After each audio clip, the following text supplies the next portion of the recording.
In this video, I will show you how to fix Bluetooth not working on iPhone. Bluetooth is not connecting even when the Wi-Fi or mobile data is on.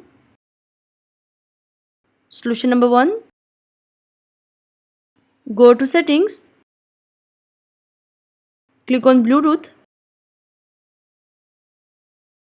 Turn off Bluetooth. Wait for few seconds and turn on. Solution number 2. Go to Settings. Scroll down and click on General. Click on Software Update. Make sure your iPhone is updated latest iOS version. Solution number 3. Go to Settings.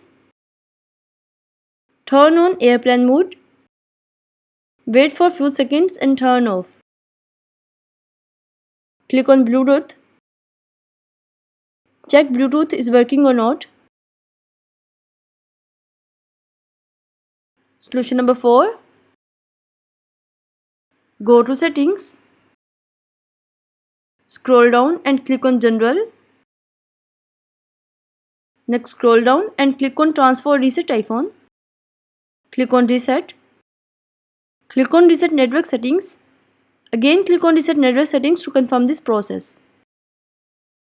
I hope your problem will be solved. Thanks for watching.